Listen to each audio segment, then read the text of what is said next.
Hi everyone, welcome to Vysh. This is Pranay, and we are going to continue the Tamilnadu History Textbook Part 1 of Class 11th.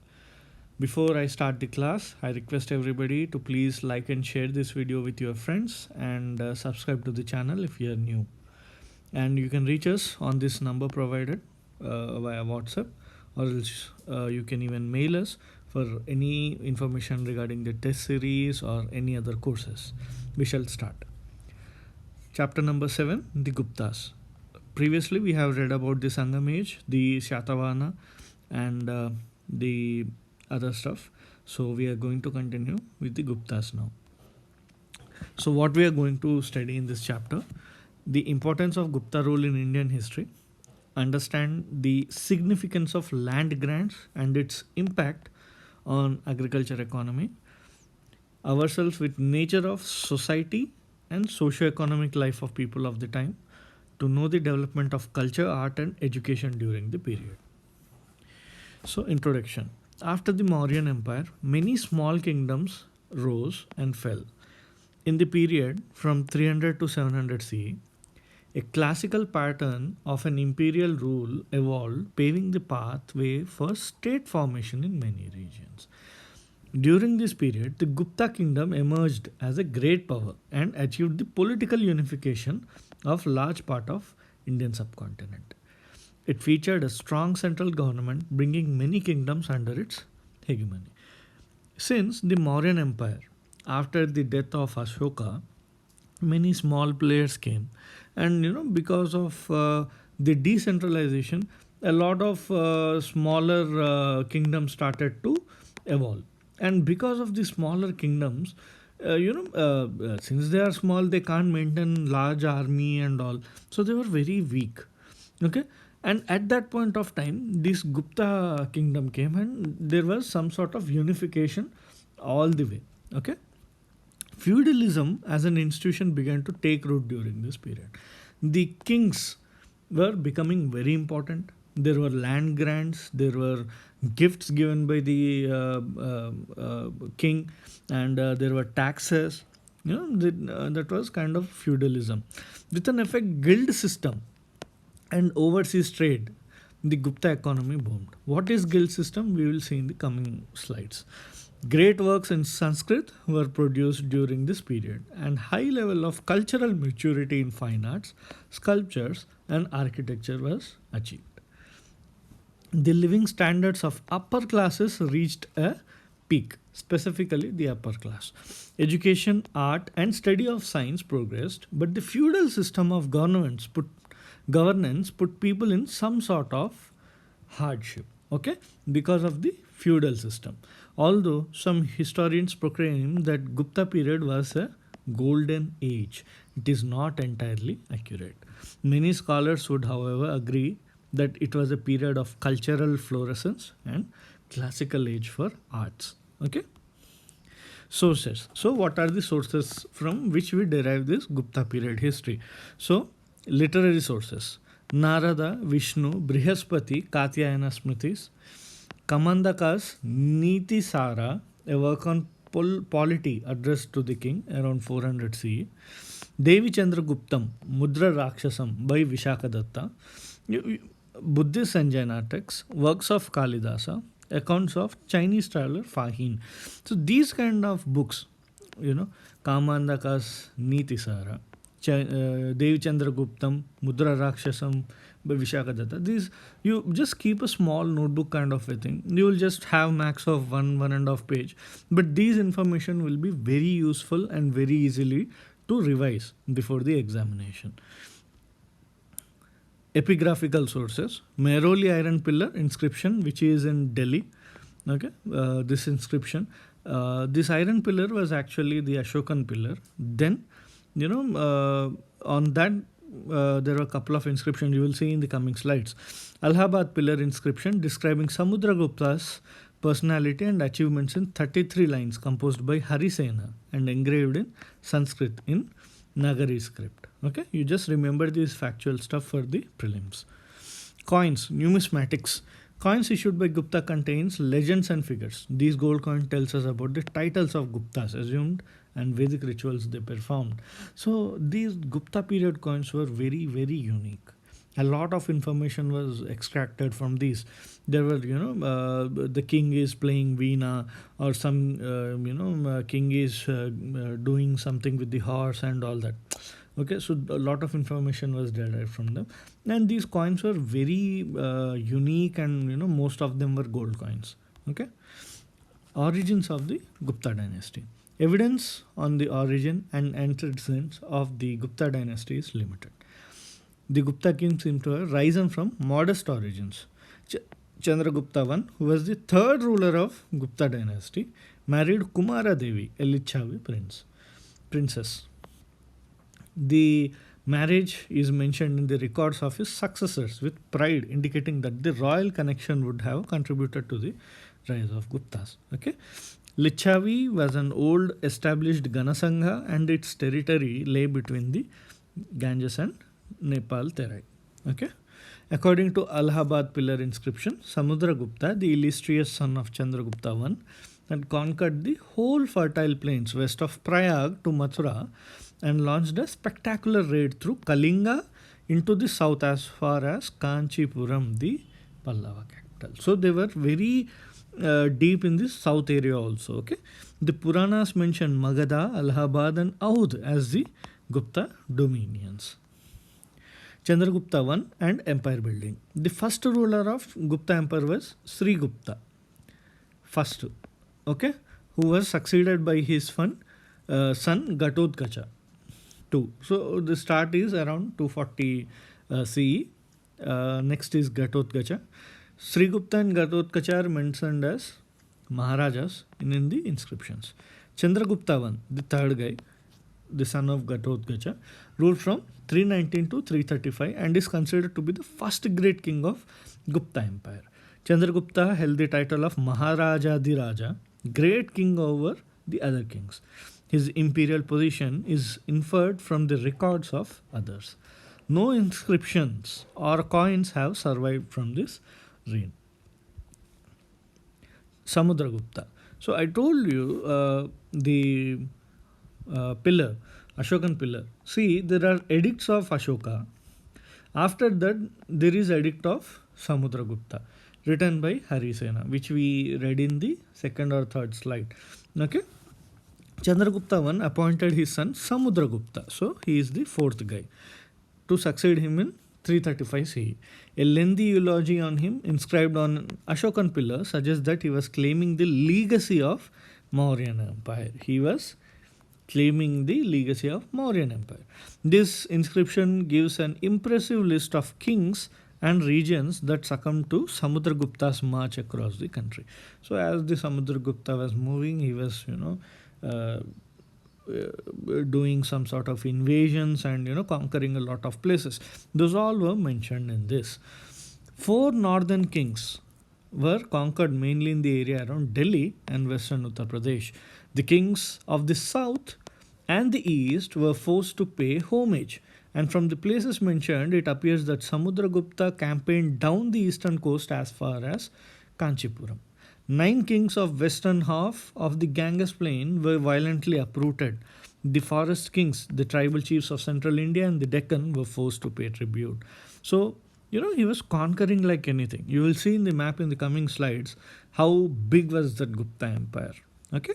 The kings of Assam and Bengal in eastern India and those of small kingdoms in Nepal and Punjab also paid tribute by submission. 9 republics in Rajasthan, including Malwas and Yaudhayas, were forced to accept Gupta's suzerainty. In addition, foreign kings such as Daiviputra, Shanu Shahi, a Kushana title, the Shakas, the kings of Lanka also paid tribute as mentioned in the eulogy. So he is not leaving anybody. The republics of Rajasthan, the foreign capitals, the Assam, Bengal, everybody is paying him tribute such that they can live. Okay, so they consider the Gupta king as the emperor and they under that emperor. Okay. Though this statement is exaggerated, it is undeniable that the southern kings pay tribute while the northern kingdoms were annexed to Gupta Empire under Samudragupta. So the southern states paid tribute to let them live, and the northern kingdoms came directly under him. Okay, his direct control was confined to the Ganges Valley, since the Shakas remained unconquered in the western India. The tribes of Rajasthan paid tribute, but the Punjab was outside the limits of his authority. Samudragupta's campaign broke the power of the tribal republics in those regions, that led to repeated invasions from the Huns. The relationship with Kushanas is not certain, but with regard to Lanka, its ruler Meghavarman sent presents and requested permission from the Samudragupta build a Buddhist monastery at Gaya. Okay, so Samudragupta's reign lasted for around 40 years. It's a huge time. Okay, which must have been given him ample time to plan and organize these campaigns. He performed the horse sacrifice ritual to proclaim his military conquest. So what was horse sacrifice? You have studied in the previous chapters. Okay, the Ashwamedha. Okay, the royal horse was left with the army behind it, and the wherever the royal horse crosses, that place will be under the king. And if some other king stops the horse, they will wage a war against that king. And after crossing everything, that horse was killed. Okay, Samudragupta patronized scholars and poets like Harisena, and thus promoted Sanskrit literature. Though an ardent follower of Vaishnavism, he also patronized the great Buddhist scholar Vasubandhu. Okay, as a lover of poetry and music, he was given the title of Kaviraja. His coins bear the insignia of him playing the veena, which we talked about in the previous slides. Samudragupta was playing veena in this coin. Chandragupta II. Named after his grandfather, Chandragupta II was a capable ruler who ruled for 40 years. Okay, he came to power after succession struggle with his brother Ramagupta. He is also known as Vikramaditya. Okay, with the capital at Patliputra, Chandragupta II extended the limits of Gupta Empire by conquest and matrimonial alliances. He married off his daughter Prabhavati to Vakataka prince, who ruled the strategic lands of Deccan. Okay, the Vakataka prince who was in the Deccan, he gave his daughter in marriage alliance, such that the Deccan will be also allianced. Okay, this alliance was highly useful when he proceeded against the Shaka rulers of Western India. Chandragupta II conquered Western Malwa and Gujarat by defeating the Shaka rulers who had reigned for about 4 centuries in the region. See, the Samudragupta was not able to uproot the Shaka rulers, but next guy, the Chandragupta II, made that happen. Okay, the kingdom's prosperity grew out its trade links with Roman Empire. After establishing himself in eastern and western India, Chandragupta II defeated northern rulers like Huns, Kambojas and Kiratas. He was a great conqueror and an able administrator as well. His other names, as mentioned in the coins, are Vikrama, Devagupta, Devaraja, Simha Vikrama, Vikramaditya and Sakari. Okay, his code had 9 jewels or Navaratnas, that is 9 eminent people in various people of art, literature and science. Also, in the future, you will see the Akbar also had 9 jewels, okay, the Navaratnas. This included the great Sanskrit poet Kalidasa, the Sanskrit scholar Harisena, the lexicographer Amarasimha and the physician Dhanavantari. What is lexicographer? The person who makes dictionaries. Okay, Fahin, the Buddhist scholar from China, visited India during his reign. This is very important. You note it for the prelims.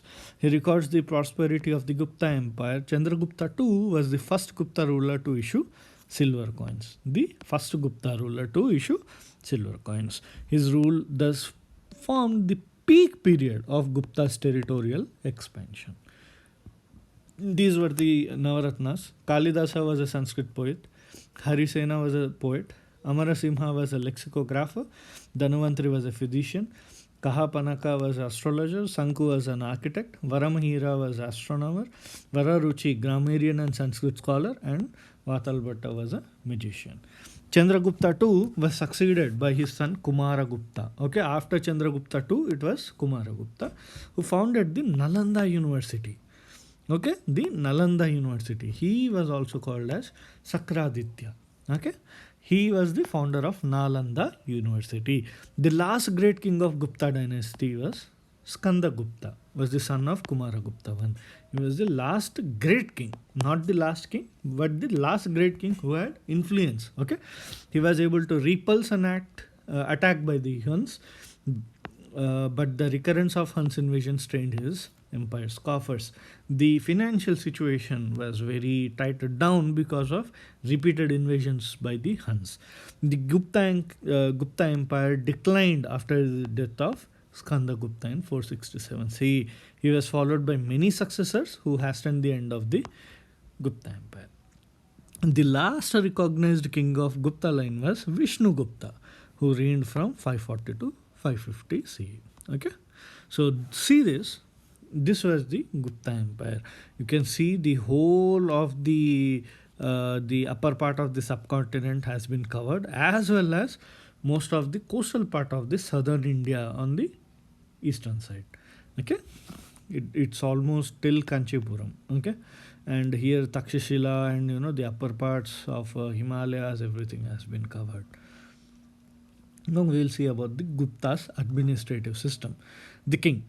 During the Gupta age, political hierarchies can be identified by the titles adopted. Kings assumed titles such as Maharaja Adhiraja, Paramabhattaraka, and Parameshwara. They were also connected with gods through epithets such that Paramadaivata, the foremost worshipper of the gods, and Bhagavata, the foremost worshipper of Vasudeva Krishna. Okay. Some historians have suggested that the Gupta kings claimed divine status.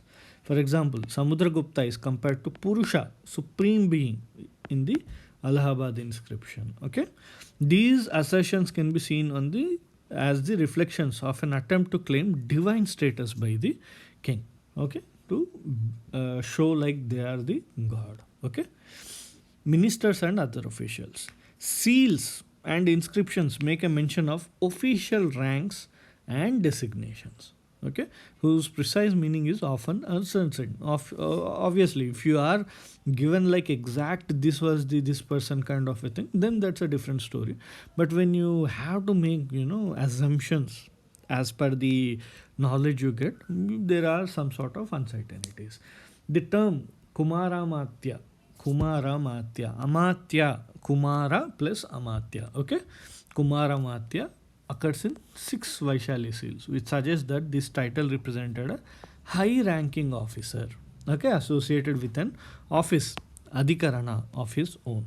Okay, the designation Amatya occurs on several Bita seals, and Kumaramatya seems to have been preeminent among Amatyas and equivalent in status to princess of royal blood. Okay, Kumaramatyas were attached to the king, crown prince, revenue department, or a province. They were more or like some sort of governor kind of a person. Okay, one of the Vaishali seals referred to Kumaramatya, who seems to have been in charge of the maintenance of sacred coronation tank of the Lichavis.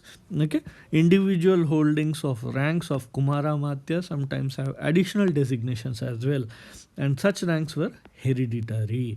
For example, Harisena, composer of the Allahabad Prahasti, the inscription of praise was Kumaramatya, Sandhi Vigrahika, Mahadandanayaka, and was son of Dhruva Bhuti, a Mahadandanayaka. So this guy, Harisena, is a Kumaramatya, a Sandhi Vigrahika, and a Mahadandanayaka. Okay. Also, he was a poet who used to write. Okay. Council of Ministers. The Gupta king was assisted by a council of mantrins, the ministers. The Allahabad Prahasti refers to an assembly or council, presumably of ministers, which was known as Sabha. The various high-ranking functionaries included the Sandhi Vigrahika or the Mahasandhi Vigrahika, Minister of Peace and War, okay, who seemed to have been a high-ranking officer in charge of contact and correspondence with other states, including initiation of wars and concluding alliances and treaties. Okay. High-ranking officials were called Dandanayakas and Mahadandanayakas. High-ranking judicial or military officers. Okay. One of the seals mention a Mahadandanayaka named Agni-Gupta. Sorry. The Allahabad Prahasti refers to 3 Mahadandanayakas. Okay. All this suggests that these posts were hereditary by nature. Another person had a designation Mahashwapati, okay, commander of the cavalry, indicating military functions. Ashwa is basically the horse. Division of the empire. The Gupta Empire was divided into provinces known as deshas or bhuktis. Okay, bhukti or desha is basically a province, a state kind of. Okay, they were administered by governors who were usually designated as uparikas. Okay, the uparika was directly appointed by the king, and he in turn frequently appointed the head of district administration and the district board. Okay, the king appointed the uparika, and uparika will designate the district people. Okay, Uparika carried on administration with the enjoyment of the rule consisting of elephants, horses, and soldiers, indicating his control over the military machinery as well. Okay, the district administration, the district board, and the military all came under more or less the Uparikas. The fact that the Uparika had the title Maharaja in 3 of the Damodar plates indicate his high status and rank in the administrative hierarchy. Okay, Uparika also had titles of Maharaja. So automatically it shows how important and how influential were they. The Iran inscription of Buddhagupta dated Gupta year 165 CE refers to Maharaja Surashmichandra as Lokpala, governing the land between Kallindi and Narmada river. It was written somewhere in here. Okay, Lokpala here seems to refer to a provincial governor. Okay, the provinces of the Gupta Empire were divided into districts known as Visayas, okay, which were controlled by officers known as Vishyapatis. Okay, provinces were known as something which you need to put in the comments, and districts are known as Visayas. Okay, the Vishyapati seems to have been generally appointed by the provincial governor, which we told to put in the comments. Okay, sometimes even the kings directly appointed the Vishyapati. Prominent members of the town assisted the Vishyapati in administrative duties. Okay, administrative units below the district level. The administrative units below the district level including clusters of settlements known as Viti, Bhumi, Pataka, and Petha.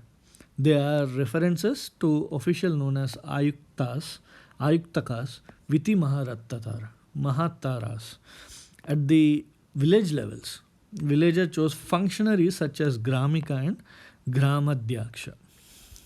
The Damodarpur copper plate of reign of Buddhagupta mentions an Ashtakula Adhikarana, a board of 8 members headed by the Mahattara. Mahattara has a range of meanings including village elder or village headman and head of a family community also. The Sanchi's inscription of the time of Chandragupta II mentions that the Panchamandali, which may have been a corporate body. This is the Damodarpur copper plate. Army. Seals and inscription mention military designations such as Baladikrita and Mahabaladikrita, the commander of infantry and cavalry. The standard term Senapati does not occur in Gupta inscriptions. The standard term Senapati, okay, but the term could be found in some Vakataka epigraphs. A Vaishali seal mentions the Rana Bandargar Adhikarana, which is the office of military storehouse. Okay. Another Vaishali seal mentions the Adhikarana office of the Danda Pashika, which may have been a district level police office. Danda Pashika. You just need to maintain these kind of words for the prelims. The officials connected specifically with the royal establishment, including the Mahapratyara, chief of the palace guards, and the Khyadya Kya, sorry, Khadyatapikita, superintendent of the royal kitchen. Okay, Khadyatapakita. What we need to do is we need to cut these words into halves. Okay, that will be much more easier. A Vaishali seal mentions a person both as Mahapratihara and Taravara. A top layer of the administrative structure also includes Amatyas and Sachivas, who are executive officers in charge of various departments. The system of espionage included spies known as Dutakas. Okay, the system of espionage. The Ayuktas were another cadre of high ranking officers. Gupta's administrative system. Niti Sara, written by Kamandaka, is a text like Arthashastra. It is similar to Arthashastra. It emphasizes the importance of royal treasury and mentions various sources of revenue. The many ambitious military campaigns of kings like Samudragupta must have been financed through revenue surpluses. Gupta inscriptions reveal some details about the revenue department. The Ashtapatala Dhikrita was the keeper of royal records. Gupta inscription mentioned the terms Klipta, Bali, Udrangha, Uparikara, Iranyavesti means forced labor. Okay, Iranyavesti. Agriculture and agrarian structure. Agriculture flourished in the Gupta period due to establishment of irrigation works. Okay, you have seen from the Mauryan period automatically the tools and all grew. Okay, and by the time of Gupta period there was lot of development in the agriculture equipment. Okay, and the irrigation also. Apart from the state and individual cultivators, Brahmins, Buddhists and Jaina Sanghas brought wastelands under cultivation when they were donated to them as religious endowments. Okay, cultivators were asked to maintain their crops properly from damages, and those who indulge in damaging the crops were punished. Okay, likewise crops and fields were fenced. The crops cultivated during the Gupta period were rice, wheat, barley, peas, lentils, pulses, sugarcane and oilseeds.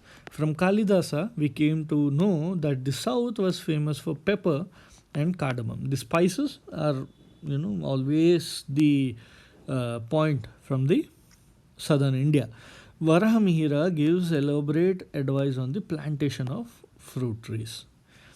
The Paharpur copper plate inscription indicates that the king was the sole proprietor of the land. Okay, the king was the sole proprietor of the land. Even when he made land grants, he reserved his prerogatives over it.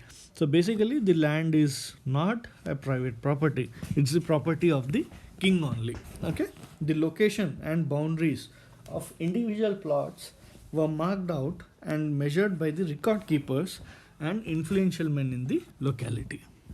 As stated in Parharpur plates, an officer called Ustapala mentioned records of all land transactions in the district, and the village accountant preserved records of the land in the village. Okay.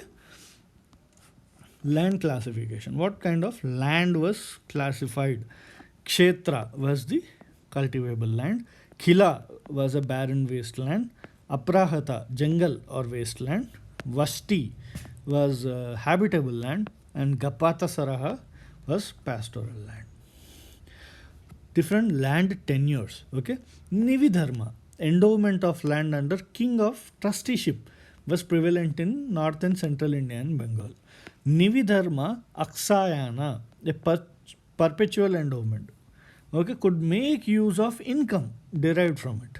Okay. Aprada Dharma, income from land could be enjoyed. but the recipient is not permitted to gift it to anyone. Okay, the recipient has no administrative rights either. Okay, Bhumichi Dranyaya, the right of ownership acquired by a person making barren land cultivable for the first time. This land was free from any rent liability. Okay, so other land grants, Agrahara grants given to Brahmins, it was perpetual, hereditary, and tax free. Devagraha grants, a land grant in favor of a Brahmin as well as gift to merchants for the repair and worship of the temples. Secular grants made to feudatories of the Guptas. Irrigation. The importance of irrigation to agriculture was recognized in India from the earliest times. From the Narada Smriti, we understand that there were two kinds of dikes, the Bardya, which protected the field from floods, and the Khara, which served the purpose of irrigation. Bardya was the protector from the floods, and the Khara was the purpose of irrigation. To prevent inundation, Jalanirgama, the drains were constructed, which is mentioned by Amarasimha. Canals were constructed only from the rivers but also from tanks and lakes. The most famous lake was Sudarshana Lake at the foot of Girnar Hills in Gujarat. Position of the peasantry. The position of peasantry was undermined. They were reduced to positions of serfs during the caste classification and also due to the granting of various privileges and land to others. The practice of leaseholding reduced the permanent tenants to tenants at will. Tenants at will, which means tenants could be evicted without any notice. Whenever they just want to remove, they will remove it. The farmers were required to pay various taxes. What kind of taxes? See here, Bhaga. The king's customary share of produce normally amount to 1/6 of the produce paid by the cultivar. Bhoga, periodic supply of fruits, firewood, flowers, etc., which the village had to provide to the king. Kara, a periodic tax levied on the villagers, not a part of annual land tax. It's not a annual land tax, it's a periodic tax. Bali, a voluntary offering by the people to the king, but later became compulsory. It was an oppressive tax. Udyanga, either a sort of police tax for the maintenance of police stations or a water tax. Okay. Uparikara, extra tax. Scholars give different explanation about it. Okay. Hiranya, literally it means tax payable on gold coins, but in practice it was probably the king's share of certain crops paid in kind. Okay. Vata Bhuta, different kind of cess for maintenance of rights of winds, Vata, and the spirits, Bhuta. Halivikara, a plough tax paid by every cultivator owning a plough. Even if you own a plough also, you need to pay. Shulka, the royal share of merchandise brought into town or harbour by merchants. Even if you bring something from outside, you need to pay the shulka as customs and tolls. Klipta or Upaklipta, related to sale and purchase of lands. Okay. Mining and metallurgy, one of the most flourishing industries during the Gupta period. Amarasimha, Varamihira, Kalidasa make frequent mentions of the existence of mines.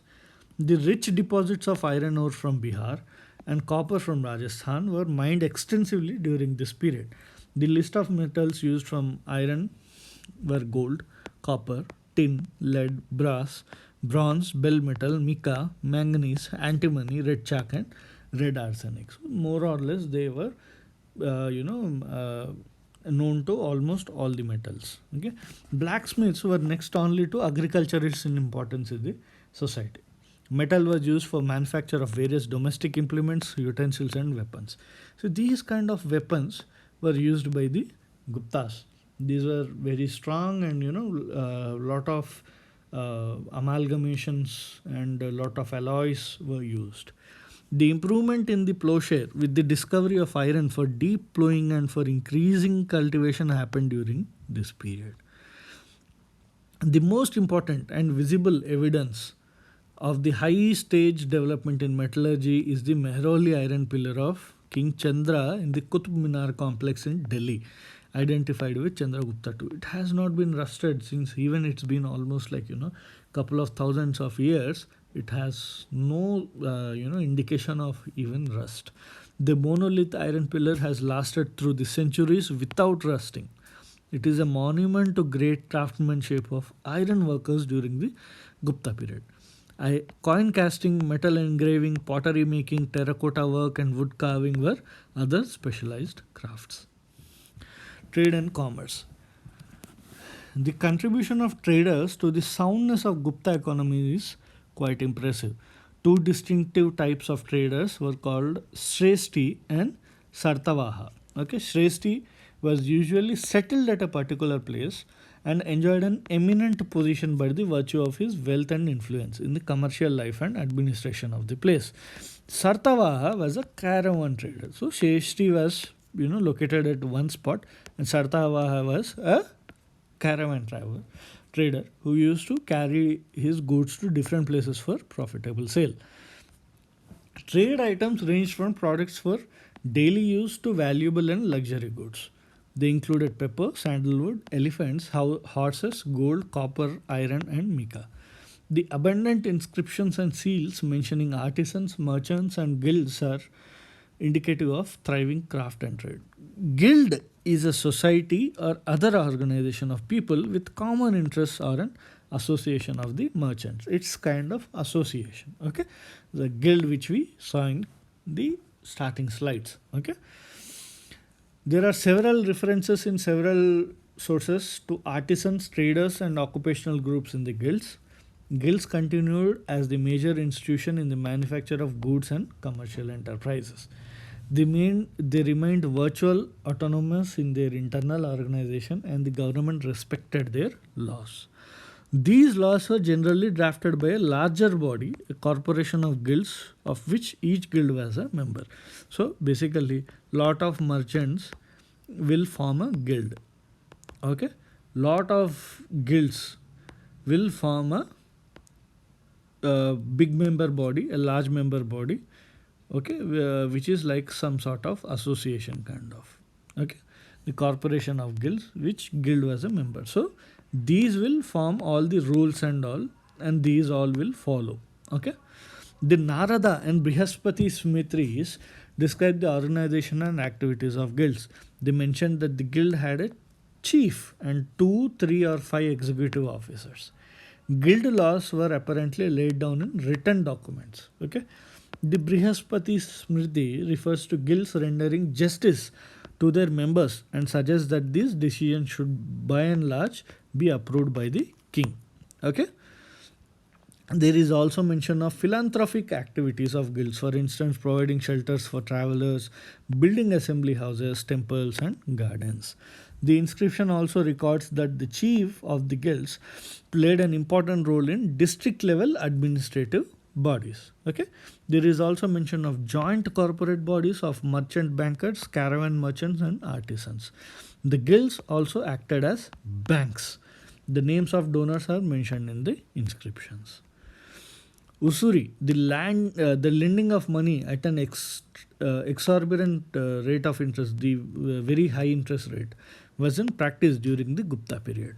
The detailed discussion in the sources of the period indicates that the money was used, borrowed, and loaned for profit. There were many ports that facilitated trade in western coast of India, such as Salina, which is called as Kalyan, Chaul port in ruin 60 kilometers south of Mumbai, markets of Malay, the Malabar, Mangaraut, Mangalore, Salapatana, Nalopatana, Pandopatana on the Malabar coast. Fahin refers to Tamralipti in Bengal as an important center of trade on the eastern coast. These ports and towns were connected with those of Persia, Arabia, Byzantium, and on the other side, the Sri Lanka, China, and Southeast Asia on the other. Fahin describes the perils of the sea route between India and China. The goods traded from India were rare gems, pearls, fine textiles, and aromatics. Indians bought silk and other articles from China. So we'll see about the cultural fluorescence. By evolving the Nagara and Dravida styles, the Gupta art ushers in the formative and creative age in the history of Indian architecture, with considerable scope for future development. Rock cut and structural temples. The rock cut caves continue the old form to a great extent, but possess strikingly novelty by bringing about extensive changes in the ornamentation of facade and in the designs of pillars in the interior. The most notable groups of rock cut caves are found at Ajanta and Ellora and Bagh. Okay, the Udayagiri caves are also of this type. So you can see the Ellora caves. Okay, so these were cut down from a rock, huge rock. The structural temples have following attributes. These were the attributes: flat roofed square temples, flat roofed square temples with Vimana, the second story, square temples with curvilinear tower, the Shikara, okay, the rectangular temples and circular temples. Dashavadara temple, Devgad, okay. Stupas were also built in large numbers, but the best are found at Samat, the Uttar Pradesh, Ratnagiri and Mirpur Khas. Okay, so these are the stupas. Sculptures. A good specimen of stone sculpture is well-known erect Buddha from the Sarnath. Of the Puranic images, perhaps the most impressive is the great boar, the Varaha, at the entrance of the cave at Udayagiri. This is the Varaha image, the great boar. Okay. Metal statues. The technology of casting statues on large scale of core process was practiced by craftsmen during the Gupta period with great workmanship. Two remarkable examples: a copper image of Buddha about 18 feet high at Nalanda in Bihar, Sultanganj Buddha of 7.5 feet in height. This is the Sultanganj Buddha, which is around 7.5 feet. Okay. Painting. The art of painting seems to have been very popular, and art of stone sculptures. Okay, more than the mural paintings of period are found at Ajanta, Bagh, Badami, and other places. This is image from the Ajanta cave. The mural paintings of Ajanta are not true frescoes. Fresco is basically the plaster should be still damp, but the murals of Ajanta were made after it was completely set. The art of Ajanta and Bagh shows that Madhya Desa school of painting at its best. Okay. Terracotta and pottery. Clay figurines were used for both religious and secular purposes. We have figurines of Vishnu, Kartikeya, Durga, Naga, and other gods and goddesses. Gupta period remained found at Achchitra, Rajgara, Hastinapur, Bhashar, afford proof of excellence of pottery. The most distinctive class of pottery of this period is the red ware. This is one of the example of the Gupta pottery. Okay. Sanskrit literature. The Guptas made Sanskrit the official language, and all their epigraphic records were written in Sanskrit itself. The period saw the last phase of Smriti literature. The Gupta period also saw the development of Sanskrit grammar based on Panini, who wrote Ashtadhyayi, and Patanjali, who wrote Mahabhyasha on the topic. This period is particularly memorable for the compilation of Amarakosa, the thesaurus in Sanskrit by Amarasimha.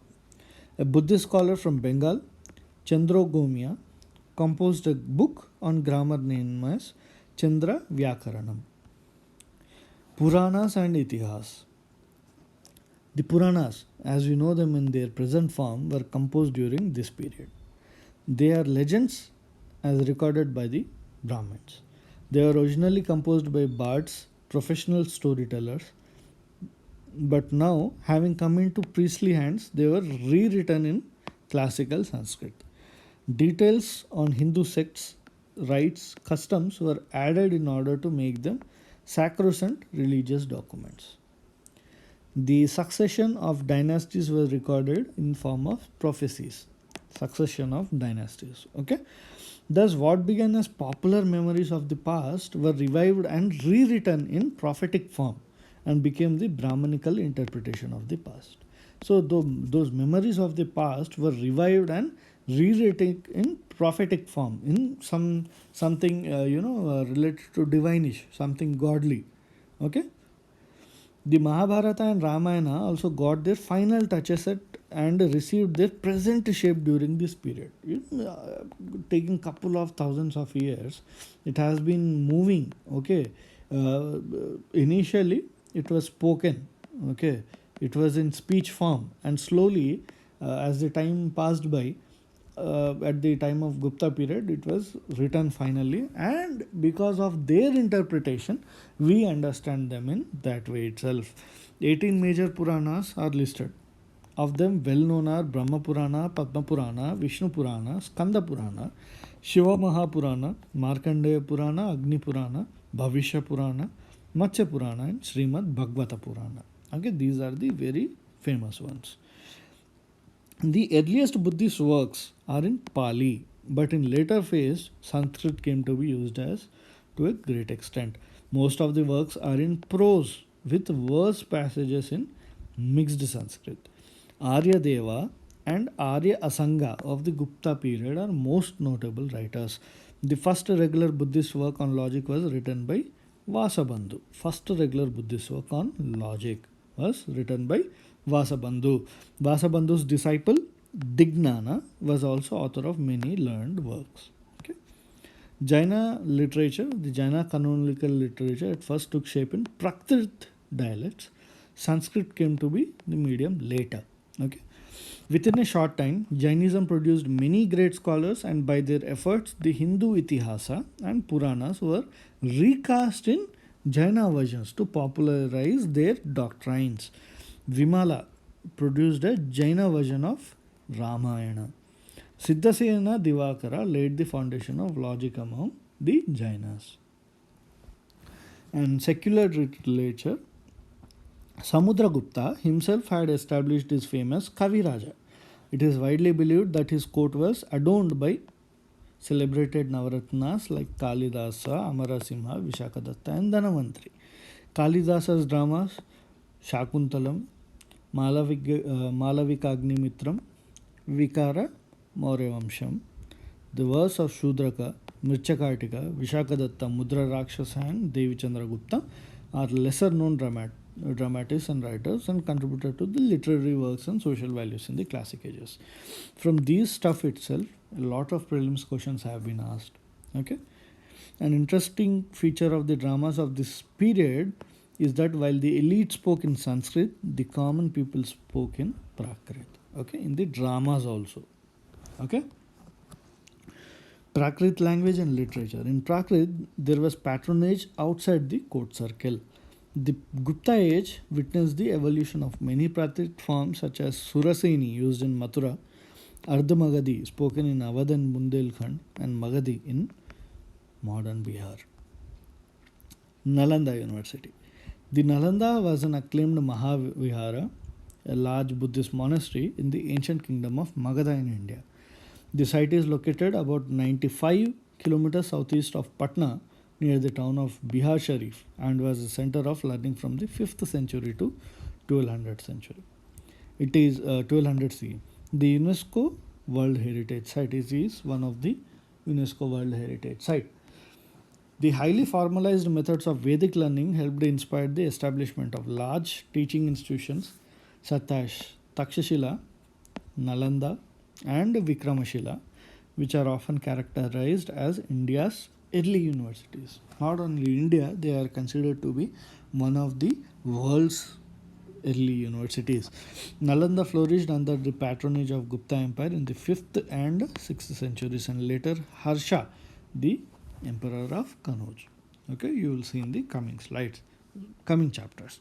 The liberal cultural traditions inherited from the Gupta age resulted in a period of growth and prosperity until the 9th century. The subsequent centuries were a time of gradual decline, a period during which Buddhism became popular in eastern India, patronized by the Palas of Bengal. At its peak, the Nalanda attracted scholars and students from near and far, with some traveling all the way from Tibet, China, Korea, and Central Asia. Archaeological findings also confirm the contact with Shailendra dynasty of Indonesia. Okay, Shailendra dynasty of Indonesia, one of whose kings built a monastery in the complex. There is a monastery in the complex also. Nalanda was ransacked and destroyed by an army of Mamluk dynasty of the Delhi Sultanate under Bakhtiyar Khalji around in 1200. See, till that time it was very smoothly working. Okay, while some sources noted that Mahavihara continued to function in a makeshift fashion for a little longer, it was eventually abandoned and forgotten. The site was accidentally discovered by ASI when it was surveying the area. Systematic excavations commenced in 1915, which unearthed 11 monasteries and 6 brick temples situated on the 30 acres of land. A trove of sculptures, coins, seals, inscriptions have been discovered. Since then, all of them are on the display in the Nalanda Archaeological Museum situated nearby. So, these are famous also in the sciences as well as the other literature. So, we will see about the Gupta Sciences, mathematics and astronomy. The invention of theory of zero and the conquest evolution of the decimal system are credited to the thinkers of this age. Okay, in Surya Siddhanta, Aryabhatta examined the true cause of solar eclipses. In the calculation of size of Earth, he is very close to modern estimation. He was the first astronomer to discover that the Earth rotates on its own axis. Okay, he is also author of Aryabhatiyam, which deals with arithmetic geometry and algebra. Varamihira Brihat Samhita, 6th century CE, is an encyclopedia of astronomy, physical geography, botany, and natural history. His works are Panchasiddhantika and Brihat Jataka. So he wrote these stuff. Brahmagupta, around late 6th and early 7th century, is the author of important works on mathematics and astronomy, namely Brahmashvuta Siddhanta and Kandaka Dhyaya. Medical sciences, metallic preparations for the purpose of medicine and references to use of mercury and iron by Varahamihira and other indicate such progress made in chemistry. Okay, Navanitikam was a medical work which was a manual of recipes, formulation and prescriptions. Hastya Ayurveda or veterinary science, authored by Palakapya, attests to the advance made in medical science during the Gupta period.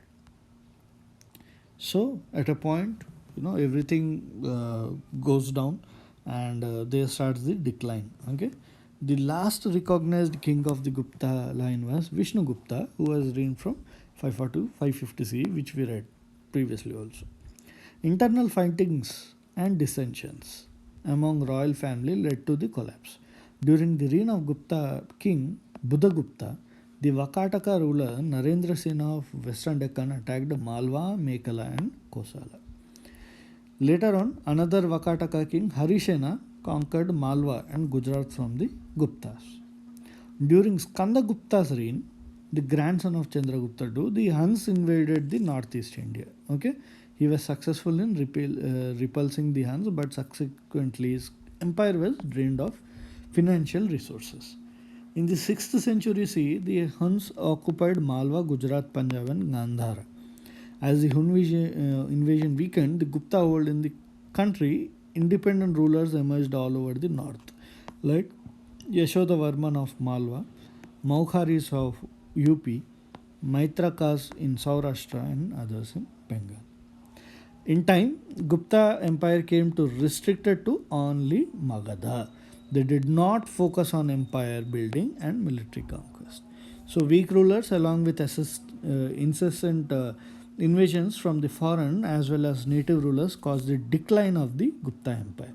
By the beginning of the 6th century, the empire had disintegrated and was ruled by many regional chieftains. Okay, so that's all for today. I hope you find the class useful. If you find the class useful, please like and leave a one-liner comment to let us know how you felt, and it will encourage us to put more free content on YouTube. And if you are new to the channel, please subscribe. And if you uh, are really liking the content which we are providing, please share it with your friends too. And thanks for